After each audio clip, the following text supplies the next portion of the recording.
Radio मिर्ची presents एक पुरानी कहानी। अब सुनिए उर्दू साहित्य के जाने माने अफसाना निगार सादत हसन मंटो की एक पुरानी कहानी, दो कौमें। प्रोड्यूस्ड बाय अंकित शर्मा और आवाज है आरजे सायमा की। मुख्तार ने शारदा को पहली मर्तबा झिर्रियों में से देखा। वो ऊपर कोठे पर कटी हुई पतंग लेने गया तो उसे झिर्रियों में से एक झलक दिखाई दी। सामने वाले मकान की बलाई मंजिल की खिड़की खुली थी। एक लड़की डोंगा हाथ में लिए नहा रही थी।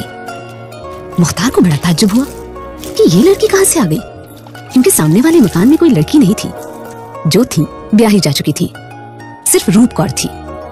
उसका पिलपिला पति कालूमल था, उसके 3 लड़के थे और बस।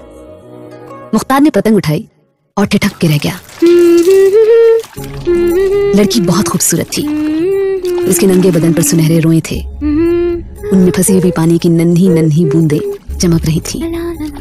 उसका रंग हल्का सांवला था, सांवला भी नहीं, तांबे के रंग जैसा। पानी की नन्ही नन्ही बूंदें ऐसी लगती थी जैसे उसका बदन पिघलकर कतरे कतरे बनकर गिर रहा है। मुख्तार ने झिर्री की सुराखों के साथ अपनी आंखें जमा दी और उस लड़की के जो डूंगा हाथ में लिए नहा रही थी दिलचस्पी और गौर से देखना शुरू कर दिया। उसकी उम्र ज्यादा से ज्यादा 16 बरस की थी।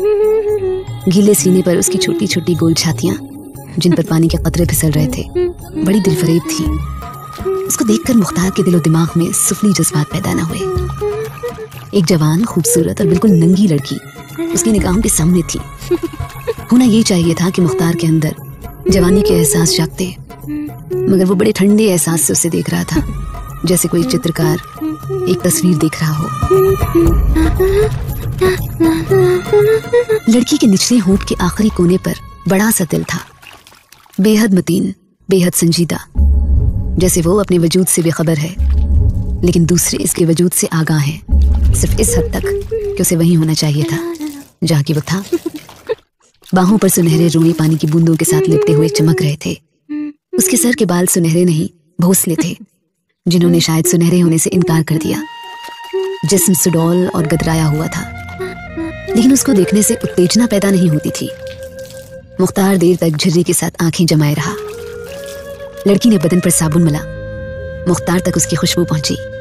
सलोने तांबे जैसे रंग वाले बदन पर सफेद सफेद झाग बड़े सुहाने मालूम होते थे। फिर जब ये झाग पानी के बहाव से फिसले तो मुख्तार ने महसूस किया जैसे उस लड़की ने अपना बुलबुलों का लिबास बड़े इत्मीनान से उतार कर एक तरफ रख दिया।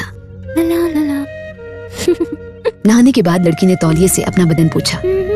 बड़े सुकून और इत्मीनान से आहिस्ता आहिस्ता कपड़े पहने, खिड़की के डंडे पर दोनों हाथ रखे और सामने देखा। एकदम से उसकी आंखें शर्माहट की झीलों में डूब गईं। उसने खिड़की बंद कर दी। मुख्तार बेख्तियार हंस पड़ा। लड़की ने फौरन खिड़की की पट खोले और बड़े गुस्से से झिर्री की तरफ देखा। मुख्तार ने कहा, मैं बिल्कुल कसूरवार नहीं हूँ, आप खिड़की खोलकर क्यों ना आ रही थी? लड़की ने कुछ न कहा, गुस्से भरी निगाहों से झिर्री को देखा और खिड़की बंद कर दी। चौथे दिन रूप कौर आई। उसके साथ यही लड़की थी। मुख्तार की माँ और बहन दोनों सिलाई और क्रोशिये के काम में माहिर थीं। गली की अक्सर लड़कियां उनसे ये काम सीखने के लिए आया करती थीं। रूप कौर भी उस लड़की को इसी गरज से लाई थी, क्योंकि उसको क्रोशिये के काम का बहुत शौक था। मुख्तार अपने कमरे से निकलकर सहन में आया तो उसने रूप कौर को प्रणाम किया। लड़की पर उसकी निगाह पड़ी तो वो सिमट सी गई। मुख्तार मुस्कुराकर वहां से चला गया। लड़की रोजाना आने लगी। मुख्तार को देखती तो सिमट जाती।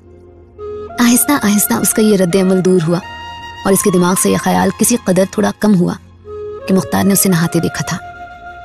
मुख्तार को मालूम हुआ कि इसका नाम शारदा है। रूप कौर की चचा की लड़की है, यतीम है। चीचों की मल्लियों में एक गरीब रिश्तेदार के साथ रहती थी। रूप कौर ने उसको अपने पास बुलाया। एंट्रेंस पास है, बड़ी ज़हीन है, क्योंकि इसने क्रोशिये का मुश्किल से मुश्किल काम यूं चुटकियों में सीख लिया था। दिन गुजरते थे। इस दौरान में मुख्तार ने महसूस किया कि वो शारदा की मोहब्बत में गिरफ्तार हो गया है। ये सब कुछ धीरे धीरे हुआ। जब मुख्तार ने उसको पहली बार झिर्री में से देखा था तो उस वक्त उसके सामने एक नजारा था, बड़ा दिलकश नजारा। लेकिन अब शारदा आहिस्ता आहिस्ता इसके दिल में बैठ गई थी। मुख्तार ने कई दफा सोचा था कि ये मोहब्बत का मामला बिल्कुल गलत है, इसलिए कि शारदा हिंदू है। मुसलमान कैसे एक हिंदू लड़की से मोहब्बत करने की जुर्रत कर सकता है? मुख्तार ने अपने आप को बहुत समझाया, लेकिन वो अपने मोहब्बत के जज्बे को मिटा न सका। शारदा अब उससे बातें करने लगी थी, मगर खुल के नहीं। उसके दिमाग में मुख्तार को देखते ही ये एहसास बेदार हो जाता था कि वो नंगी नहा रही थी और मुख्तार झिर्री में से उसे देख रहा था। एक रोज घर में कोई नहीं था। मुख्तार की माँ और बहन दोनों किसी अजीज के 40वीं पर गई हुई थी। शारदा हस्बे मामूल अपना थैला उठाए सुबह 10 बजे आ गई। मुख्तार सहन पे चारपाई पर लेटा अखबार पढ़ रहा था। शारदा ने उससे पूछा, बहन जी कहाँ हैं? वो कहीं बाहर गई हैं। माता जी? मुख्तार उठकर बैठ गया। वो भी उनके साथ गई हैं। अच्छा। ये कहकर शारदा ने किसी कदर घबराई हुई निगाहों से मुख्तार को देखा और नमस्ते करके चलने लगी। मुख्तार ने उसको रोका। ठहरो शारदा। शारदा को जैसे बिजली के करंट ने छू लिया, चौंक कर रुक गई। जी? बैठ जाओ, वो लोग बस अभी आ ही जाएंगे। जी नहीं, मैं जाती हूँ। मुख्तार ने बड़ी जुर्रत से काम लिया, आगे बढ़ा, उसकी एक कलाई पकड़ी और खींचकर उसके होठों को चूम लिया।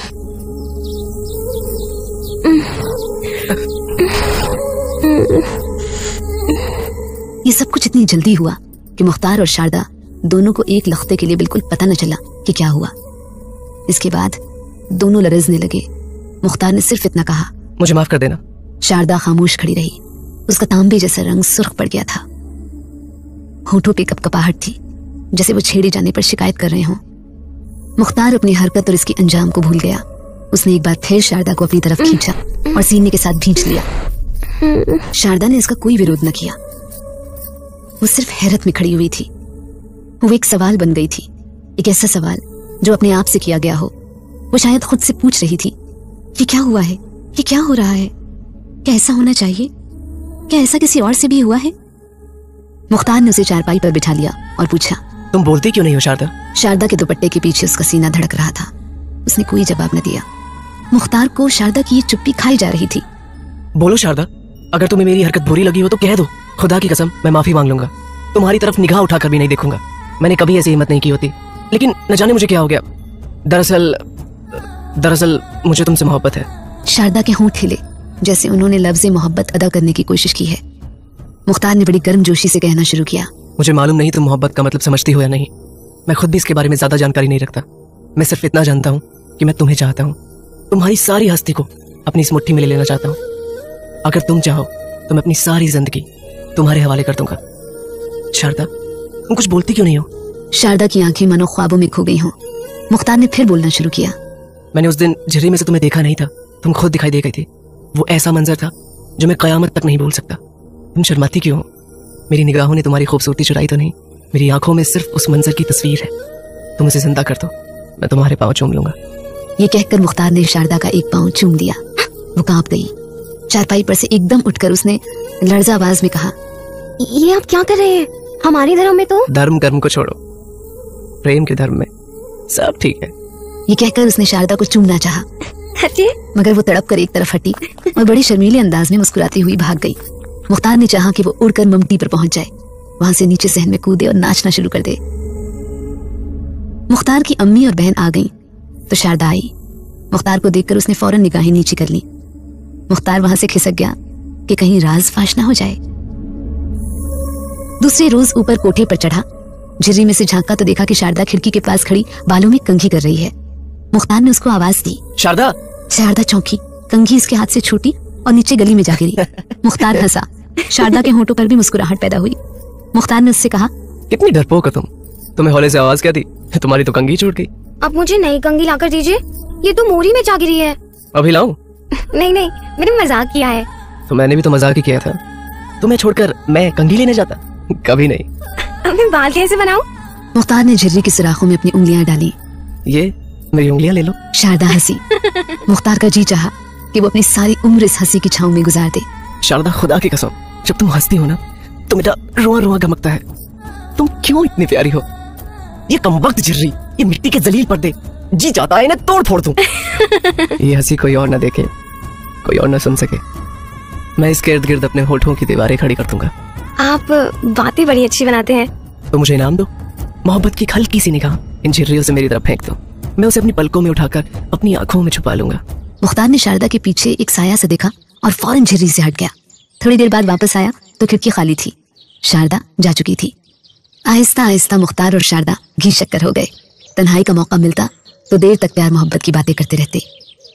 एक दिन रूप कौर और उसका पति लाला कालूमल कहीं बाहर गए हुए थे। मुख्तार गली में से गुजर रहा था कि उसको एक कंकर लगा। उसने ऊपर देखा, शारदा थी। उसने हाथ के इशारे से उसे बुलाया। मुख्तार उसके पास पहुंच गया। कोई नहीं था वहां पे। खूब घुल मिल की बातें हुई। मुख्तार ने इससे कहा, उस दिन मुझसे गलती हुई थी और मैंने उसकी माफी मांग ली थी। आज फिर गलती करने का इरादा रखता हूँ, पर माफी नहीं मांगूंगा। और अपने होंठ शारदा के कपकपाते हुए होठों पर रख दिए। शारदा ने शर्मीली शरारत से कहा, आप माफी मांगिए। जी नहीं, अभी होठ आपके नहीं मेरे हैं। क्या मैं झूठ कहता हूँ? शारदा ने निगाहें नीची करके कहा, ये होठ क्या, मैं भी आपकी हूँ। देखो शारदा, हम इस समय एक ज्वालामुखी पहाड़ पर खड़े हैं। तुम सोच लो, समझ लो। मैं तुम्हें यकीन दिलाता हूँ, खुदा की कसम खाकर कहता हूँ कि तुम्हारे सिवा मेरी जिंदगी में कोई औरत नहीं है, ना ही आएगी। मैं वादा करता हूँ कि जिंदगी भर तुम्हारा रहूंगा। मेरी मोहब्बत साबित कदम रहेगी। क्या तुम भी ऐसी कसम उठाती हो? शारदा ने अपनी निगाहें उठाकर मुख्तार की तरफ देखा। मेरा प्रेम सच्चा है। मुख्तार ने उसको सीने के साथ भींच लिया और कहा, जिंदा रहो, सिर्फ मेरे लिए, मेरी मोहब्बत के लिए। खुदा की कसम शारदा, तुम्हारा प्यार मुझे ना मिलता तो मैं यकीनन खुदकुशी कर लेता। तुम मेरी बाहों में हो तो मुझे ऐसा महसूस होता है कि सारी दुनिया की खुशियां मेरी झोली में आ गई हैं। मैं बहुत खुशकिस्मत हूँ। शारदा ने अपना सर मुख्तार के कंधे पर गिरा दिया।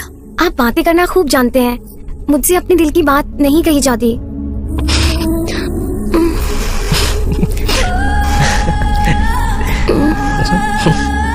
देर तक दोनों एक दूसरे में खोए रहे। जब मुख्तार वहां से गया तो उसकी रूह एक नई और सुहानी लज्जत से भरी हुई थी। सारी रात वो सोचता रहा। दूसरे दिन कलकत्ते चला गया, जहां उसके अब्बा का कारोबार था। 8 दिन के बाद वापस आया। शारदा हमेशा की तरह क्रोशिया का काम वक्त पे सीखने आई थी। उसकी निगाहों ने इससे कई बातें की। कहाँ गायब रहे इतने दिन? मुझसे कुछ कहा क्यों नहीं? कलकत्ते चले गए, मोहब्बत के बड़े बड़े दावे करते थे। मैं नहीं बोलूंगी तुमसे। मेरी तरफ क्या देखते हो? क्या कहना चाहते हो मुझसे? मुख्तार बहुत कुछ कहना चाहता था, मगर तन्हाई नहीं थी। वो काफी गहरी गुफ्तगू से करना चाहता था। 2 दिन गुजर गए, मौका न मिला। निगाहों ही निगाहों में गूंगी बातें होती रहीं। आखिर तीसरे रोज शारदा ने उसे बुलाया। मुख्तार बहुत खुश हुआ। रूप कौर और उसका पति लाला कालूमल घर में नहीं थे। शारदा सीढ़ियों में मिली। मुख्तार ने वहीं उसको अपने सीने के साथ लगाना चाहा। वो तड़प कर ऊपर चली गई, नाराज थी। मुख्तार ने उससे कहा, देखो मेरी जान, मेरे पास बैठो। मैं तुमसे बहुत जरूरी बातें करना चाहता हूँ, ऐसी बातें जिनका हमारी जिंदगी से बहुत गहरा ताल्लुक है। शारदा इसके पास पलंग पर बैठ गई। तुम बात टालो नहीं, बताओ मुझे बताए बिना कलकत्ता क्यों गए? सच, मैं बहुत रोई। उस दिन जब मैं गया तो सारी रात सोचता रहा। जो कुछ उस दिन हुआ, उसके बाद ये सोच विचार जरूरी था। उस दिन हमारी हैसियत मियाँ बीवी की थी शारदा। मैंने गलती की, तुमने कभी सोचा भी ना होगा। हमने एक ही छलांग में कई मंजिलें तय तो कर ली, मगर ये तो सोचा ही नहीं कि हमें जाना किस तरफ है। समझ रही हो ना शारदा? जी हाँ। मैं कलकत्ता इसलिए गया था कि अब्बा जी से मशवरा करूं, और तुम्हें सुनकर खुशी होगी कि मैंने उन्हें राजी कर लिया है। मेरे दिल का सारा बोझ हल्का हो गया। मैं अब तुमसे शादी कर सकता हूँ। शादी? हाँ हाँ, इसके अलावा और हो ही क्या सकता है। मुझे मालूम है कि तुम्हारे घर वाले बड़ा हंगामा मचाएंगे, लेकिन मैंने उस सब का इंतजाम कर लिया है। हम दोनों यहाँ से गायब हो जाएंगे, सीधे कलकत्ता चलेंगे। बाकी काम अब्बा जी के सुपुर्द है। जिस रोज हम वहां पहुंचेंगे उसी रोज मौलवी बुलाकर तुम्हें मुसलमान बना देंगे और शादी भी उसी वक्त हो जाएगी। शारदा के होंठ जैसे किसी ने सी दिए। मुख्तार ने उसकी तरफ देखा। खामोश क्यों हो गई? बोलो। शारदा न बोली। मुख्तार को बड़ी उलझन हुई। बताओ शारदा, क्या बात है? तुम हिंदू हो जाओ। मैं हिंदू हो जाऊं? मैं हिंदू कैसे हो सकता हूँ? मैं मुसलमान कैसे हो सकती हूँ? शारदा की आवाज मध्यम थी। तुम मुसलमान क्यों नहीं हो सकती? मेरा मतलब है कि तुम मुझसे मोहब्बत करती हो, और इसके अलावा इस्लाम सबसे अच्छा मजहब है। हिंदू मजहब भी कोई मजहब है? गाय का पेशाब पीते हैं, बुत पूछते हैं। मेरा मतलब है कि ठीक है, अपनी जगह ये भी मजहब है, पर इस्लाम का मुकाबला नहीं कर सकता। तुम मुसलमान हो जाओगी तो बस सब ठीक हो जाएगा। शारदा के चेहरे का तांबे जैसा रंग जर्द पड़ गया। आप जाइए, वो लोग आने वाले हैं। लेकिन शारदा। नहीं नहीं, आप जाइए, आप जल्दी जाइए, वो आ जाएंगे। मुख्तार ने अपने सूखे हलक से बमुश्किल ये अल्फाज निकाले। हम दोनों एक दूसरे से मोहब्बत करते हैं शारदा, तुम नाराज क्यों हो गई? जाओ, चले जाओ, हमारा हिंदू मजहब बुरा है, तुम मुसलमान बहुत अच्छे हो। शारदा के लहजे में नफरत थी। वो दूसरे कमरे में चली गई और दरवाजा बंद कर दिया। मुख्तार अपना इस्लाम सीने में दबाए वहां से चला गया।